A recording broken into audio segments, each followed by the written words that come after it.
तो साथियों, उत्मांश आईएएस नौकरी अड्डा को आप लाइक करना, सब्सक्राइब करना, शेयर करना व कमेंट करना नहीं भूलें। तो साथियों, उत्मांश आईएएस को आप लाइक, सब्सक्राइब व उत्मांश आईएएस के मेरे प्यारे साथियों, एके महेश्वरी का प्यार भरा नमस्कार।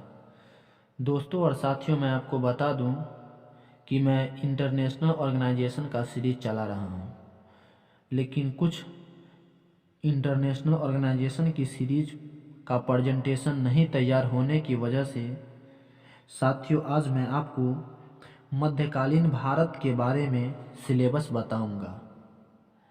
मीन्स मध्यकालीन भारत के क्वेश्चन जो आते हैं एग्ज़ाम में, ख़ास रूप से बीपीएससी और पीसीएस के लिए या कोई भी स्टेट एग्ज़ाम के लिए, उसके लिए बहुत ही इम्पोर्टेंट लेक्चर होने वाला है। तो साथियों, इसमें हम जो पढ़ेंगे मेडिवल इंडियन हिस्ट्री के बारे में, जो मेजर टॉपिक्स है, और इन टॉपिक्स को आप डिटेल से पढ़ लेते हैं तो आपको एग्ज़ाम में क्वेश्चन टैकल हो जाएंगे। तो साथियों, यहाँ पर हम देखते हैं कि यहाँ पर साथियों, मध्यकालीन भारत से मात्र इन्हीं टॉपिक्स, स्पेशल टॉपिक से क्वेश्चन पूछा जाएगा। इसके अलावा साथियों, जो वेटेज होती है वह नगण्य होती है, 1-2% होती है, लेकिन विशेष रूप से 99% जो आपका एग्जामिनर जो क्वेश्चन पूछते हैं इन्हीं टॉपिक से पूछते हैं। तो इन टॉपिक को हम बारीकी से साथियों देखते हैं, और फिर आने वाले नेक्स्ट लेक्चर में आपको मैं इन टॉपिक्स को विस्तृत और डिटेल रूप से मैं आपको एक्सप्लेन करने का प्रयास करूंगा। तो साथियों, आप इस टॉपिक को इत्मीनान से और शालीनता पूर्वक आप देखिए। यूरोपियों का आगमन, मतलब कि फ्रांस हो गया, स्पेन हो गया, पुर्तगाल हो गया, अंग्रेज हो गया, डच हो गया, डैनिश हो गया, इन सब भारत में कैसे आए, और जब आए तो यहाँ पर आने के बाद यह व्यक्ति लोग किन किन राजाओं के दरबार में आए। तो विशेष रूप से आपको साथियों जो पढ़ना होगा मुगल डायनेस्टी के बारे में। यदि आप जो यूरोपियन का जो भारत में आगमन यदि पढ़ते हैं तो आपके मुगल डायनेस्टी को पढ़ना होगा, और मुगल डायनेस्टी को पढ़ने के समय में आपको जो जहांगीर का जो डायनेस्टी होती है, अकबर का जो डायनेस्टी होती है, शाहजहां का जो डायनेस्टी होती है, औरंगजेब का जो डायनेस्टी होती है, विशेष रूप से आपको उसे पढ़ना होगा। तब देखिए साथियों कि किस तरह से कमाल होता है। तो यहाँ पर साथियों हम 7 टॉपिक्स को देखेंगे बारी बारी से कि यूरोपियों का आगमन कैसे कैसे इंडिया में हुआ।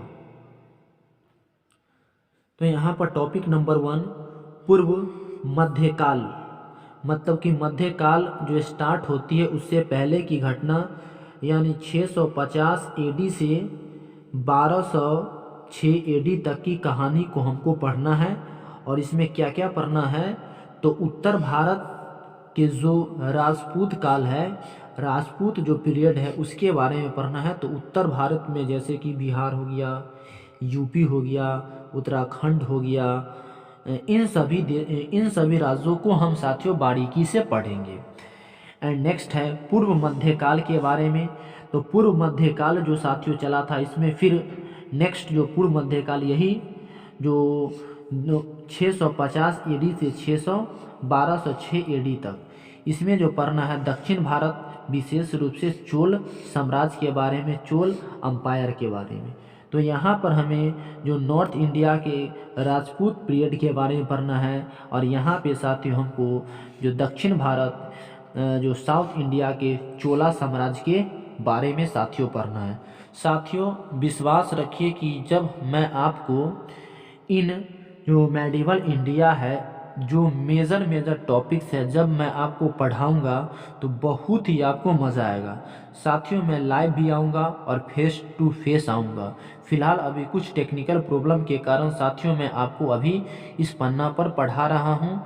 जैसे ही मेरा टेक्निकल प्रॉब्लम सॉल्यूशन होगा, मैं आपके साथ में लाइव और फेस टू फेस मैं आपसे मुलाकात करूँगा। फिलहाल साथियों आप यहाँ देखिए, अगेन जो है सल्तनत काल, ये बहुत ही इम्पोर्टेंट है। ये जो है आपका 1206 से 1526 तक के चला था। तो यह सल्तनत काल विशेष रूप से वह दिल्ली सल्तनत की बात कर रहा है। सल्तनत का मतलब होता है साथियों राजा या सुल्तान। तो इसमें लोदी हो गया, ख्रीस हो गया, बहलोल लोदी हो गया, इन सभी राजाओं के बारे में, साम्राज्य के बारे में, बादशाह के बारे में हमको पढ़ना है विशेष रूप। जो दिल्ली हो गया, हरियाणा हो गया, पंजाब हो गया, यूपी, राजस्थान के इर्द गिर्द की कहानी हमको यहाँ पर टैकल करना होता है। एंड साथियों अगला जो है विजयनगर व अन्य प्रांतीय राज। तो विजयनगर साथियों जो अभी कर्नाटक में पड़ता है और उसके इर्द गिर्द जो भी राज है, जैसे कि कर्नाटक के आसपास आपको मिल जाएगा महाराष्ट्र मिल जाएगा, केरला मिल जाएगा, गोवा मिल जाएगा, तेलंगाना मिल जाएगा, इन सभी राज्य को भी साथियों हमको पढ़ना होता है। तो साथियों यदि कोई चीज़ का नया उत्सर्जन होता है, क्रिएशन होता है, तो पहले उसका कोई ओल्ड ओरिजिन होती है, मतलब कि उसका कोई एक ओल्ड टॉपिक होती है। डायरेक्टली कोई भी चीज़ का जो ओरिजिन वह डायरेक्टली न्यू से नहीं होती है, उसके पीछे कोई ओल्ड ऑब्जेक्ट होती है या ओल्ड कोई थॉट होती है, उस थॉट से नया थॉट या न्यू ऑब्जेक्ट का निर्माण होता है। तो इसी तरह से विजयनगर जो हम पढ़ेंगे उसका आने वाले जो मेरा जो मॉडर्न हिस्ट्री होगी उसमें उसका क्या योगदान है। तो साथियों बहुत बड़ा एक योगदान क्रिएट होती है। जब भारत में अंग्रेज आते हैं तो उस समय इस विजयनगर को भी हमको देखना पड़ता है। एंड यहाँ पर जो साथियों 15वीं सदी से 16वीं सदी के धार्मिक आंदोलन यानी रिलीजियस मूवमेंट के बारे में साथियों हमको पढ़ना है। मीन्स 16वीं शताब्दी बोला जाए तो 1401 ईस्वी से 1600 ईस्वी तक को हम लोग बोलेंगे, 1700 ईस्वी तक को हम बोलेंगे, यानी 1500 ईस्वी से लेकर 16वीं सदी के बीच में जो धर्म भारत को हिंदू, मुस्लिम, सिख, ईसाई वगैरह वगैरह जो धर्म हुए उनके बारे में पढ़ेंगे। चाहे वह डायनेस्टी कौन सी भी डायनेस्टी हो सकता है आपका, जो जैसे कि गुप्ता वगैरह, चाहे जो भी डायनेस्टी है वो आपको इसमें खासकर विशेष रूप से भक्ति आंदोलन है ना, जो आपको यहाँ भक्ति आंदोलन के बारे में, भक्ति मूवमेंट के बारे में एंड सूफी मूवमेंट के बारे में। तो यहाँ पर भक्ति आंदोलन में विशेष रूप से हिंदू धर्म के बारे में, जबकि सूफी मूवमेंट में आपको मुस्लिम धर्म के बारे में, मौलाना वगैरह के बारे में, इसमें साधु संत के बारे में साथियों आपको पढ़ना। तो देखिए साथियों कितना इम्पोर्टेंट और कितना इंटरेस्टिंग और मज़ेदार टॉपिक सब है। अगर इसे आप पढ़ लेते हैं बारीकी से टू द पॉइंट तो आपको जहन में इतनी अच्छा से बैठ जाएगा कि आपको कोई भी एग्जाम में यदि आप बैठते हैं क्वेश्चन अगर इससे आता है, विश्वास मानिए कि आपसे 100% टैकल कर दीजिएगा। लास्ट एंड 5 नंबर जो है मुगल काल के बारे में, मतलब कि मुगल डायनेस्टी के बारे में पढ़ना है। वह 1526 एडी से 1857 एडी तक के मुगल डायनेस्टी चला था। तो साथियों आपसे पूछ सकता है कि जो मुगल डायनेस्टी था वह मुगल डायनेस्टी कब से कब तक अपना पीरियड को रखा। तो 1526 एडी से एनेमी डोमिनी से 1857 एनेमी डोमिनी तक रखा था। एंड जो साथियों यहाँ पर जो लास्ट एंड फर्स्ट जो है वह मराठा सम्राट है। जो महाराष्ट्र में मराठा सम्राट जो शिवाजी वगैरह हो गया, संभाजी राव हो गया, इन सभी व्यक्ति के बारे में आपको, सिंधिया परिवार हो गया, इन सभी व्यक्ति के बारे में साथियों हमको पढ़ना होगा।